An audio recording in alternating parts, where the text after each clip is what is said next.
As a counselor, one of the things that I see that it affects a lot of my clients that are struggling with depression, anxiety, obsessive compulsive thought life, bipolar ups and downs is that gut health is a huge part of understanding why my mental health is struggling. So, about 70% of what you eat is supposed to fuel your brain. That's a lot of our calorie intake. Now, if our gut is not able to process our food well, we're not able to absorb that material on that highway to our brain. And then that means our brain is deficient in the things that it needs to balance our mental health.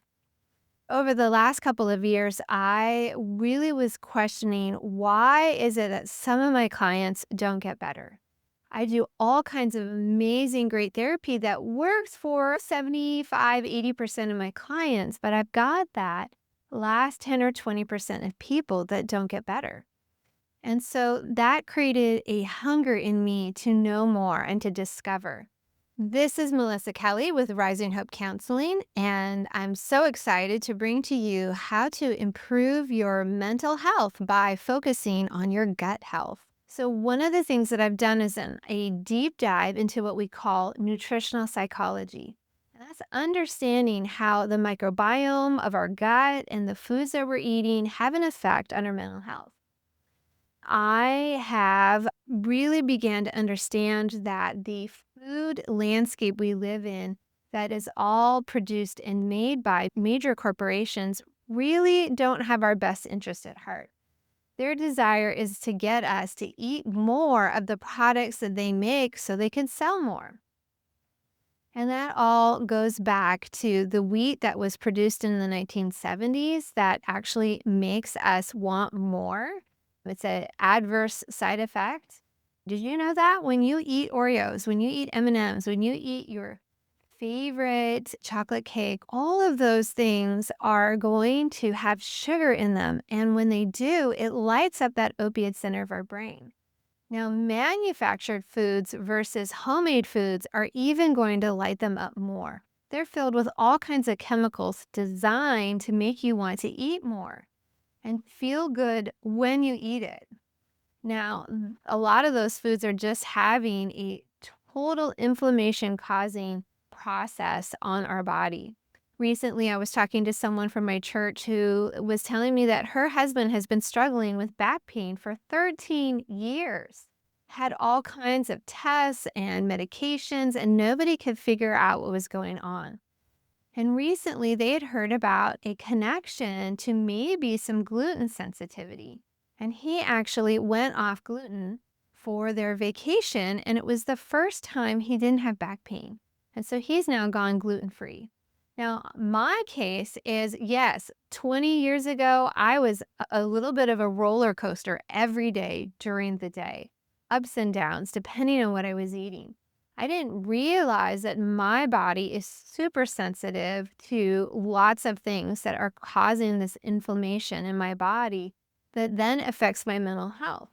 And so the first thing I did was do a histamine allergen panel and found out about 20 different foods that I was eating on a regular basis cause that inflammation, causing these spikes in blood sugars, these falls into depression that would happen throughout the day. And just eating continually to try to feel good, craving sweet foods and carbohydrates for those quick bits of energy. So I cut out dairy. That was a big one. I'm supposedly allergic to not only the protein, but the sugar also in dairy. So I really not eaten dairy in the last probably 12 years because of that. That helped stabilize my brain. I stopped having those ups and downs throughout the day. Recently, I stumbled on a video on YouTube by Dr. Davis. He's a cardiologist who wrote the book Wheat Belly. And he's done a deep dive into understanding the microbiome because he got tired of his patients also not getting better. And why do they have that layer of fat around the middle? And why is their heart having all these troubles? He is promoting L-Reuteri. L-Reuteri is a bacteria that all mammals have. whales and foxes, any mammalian animal, which includes humans. Now, humans had L-Reuteri in our guts. They could find it in there back as the early 1960s. Now, that's before I was born. But what they found was by the end of the 1960s, most Americans didn't have L-Reuteri in their guts anymore. And that's because L-Reuteri is super sensitive to antibiotics. It wipes it out. So at this point, most of us have either taken antibiotics ourselves or had our mothers take antibiotics and destroy their L-Reuteri. And so generationally now, we've got probably 3 generations of people with no L-Reuteri in their gut. Now, people who have never been exposed to modern medicine, they've been tested and they still have L-Reuteri in their gut. Amazing. But us Westerners, we do not. And what L-Reuteri does is it is a good, healthy bacteria that helps you break down your food. Each bacteria lives for about 3 hours, and when it dies, the other good bacteria in your gut like to feed on L-Reuteri, and that's amazing. And the bad bacteria doesn't like L-Reuteri. It won't feed on it.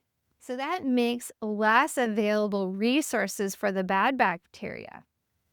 One of the things that you can do is you can make your own yogurt. You can grab a very inexpensive $60 yogurt maker off of Amazon. And then you can go ahead and get the ingredients to make L-Reuteri.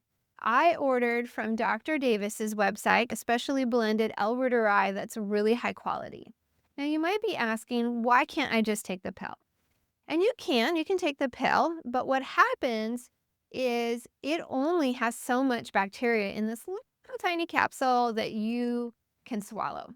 And yeah, when you put it into milk to make a yogurt-like substance out of it, it is going to every 3 hours double in bacteria. A slow fermentation process.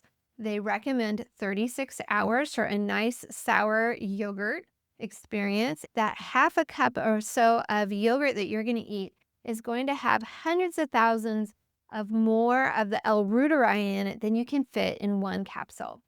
And so that's why we make the yogurt. Now, you also will need inulin powder. It's made from artichoke. It is kind of like this fiber that's going to feed your L-Reuteri. I did some research and they recommend that the inulin is better for yogurt making versus the potato starch. You need milk and you need inulin powder and you need L-Reuteri to make the most basic yogurt. It's going to have an amazing effect on your skin health. Now, I have struggled with adult acne. I'm turning 49 today, and until just the last few weeks, have always had blackheads and acne. And as I've gone through the menopause stages, it's gotten worse. And so, really, my skin looks beautiful 6 weeks into yogurt making and yogurt eating. I'm amazed. It's nice and lovely. Now, another aspect of this yogurt is there's probably a lot of you out there who are struggling with digestive issues, and you maybe have what they call Sebo, the overgrowth of bacteria. You've got that leaky gut syndrome. Now, Sebo yogurt has L-Reuteri in it, but it also has a few other ingredients. It's going to have this probiotic called Gasteri in it, and it is another bacteria that's healthy and good for your gut. And antibiotics also kills this. And then your other ingredient is going to be just some Digestive Advantage Daily Probiotic. It's a 4-in-1. So the Sebo recipe is, again, for 2 of these quart-sized containers. I like to mix it up in a big bowl. So I put in my 1 capsule of my Gasteri, 1 capsule of my L-Reuteri, and 1 capsule of my digestive aid. And my inulin powder, I put in just a couple tablespoons of milk first, like 1/4 of a cup or half a cup at the most. And I mix slurry. That's where we take these dry ingredients and mix it into the smaller part. And I really try to make sure I get all the clumps out with my whisk. And then I add the rest of the milk to the container. Once I get that all mixed up, then I'm going to pour it into my bowls. I actually use the A2 milk. So A2 milk is a different version of cow that doesn't produce as much milk per milking, but it's a easier to digest. So for somebody who has struggled with dairy, going with A2 is a great option. And I'm finding that I don't have any problems with A2 milk to make my yogurt. Adding all this bacteria to the yogurt and do this slow growth, it's going to actually change the protein molecules and change the way that the sugars are too, and make it less inflammatory and easier to digest. That's why for tens of thousands of years, humans have been eating yogurt cultures, because they can ferment it. It lasts longer that way. And then you're going to take your water and you're going to pour it in your container up to where your batch starts in your yogurt container. So that's it. Then you plug in your machine, put the lid on, and then you're going to set the timer for 36 hours. And you're going to set the temperature to 106 degrees. Now, I know not everybody is going to want to run out and buy a yogurt maker. If you've got an Instapot, if it's a full-size big one, you can put your yogurt in quart jars, put it straight into your Instapot, set it for 36 hours at 106 degrees, and you'll have yogurt. So now, once you get your first batch made, I'm going to let you know it's going to be a little runny. It's going to have a lot of whey. It's going to be kind of separated. You're going to get some like white stuff on the top and some liquid on the bottom. And that's okay. That's your first batch. Just know it turned out fine. We've come to the end of making our first batch of yogurt, and I hope that you enjoy it and begin to rebuild your gut health for better mental health. In the next video, you're going to learn about how to make the yogurt making process easier, including how to have a mother batch, the mother load of starting all of your future yogurt batches. So tune into that. I can't wait to see you soon.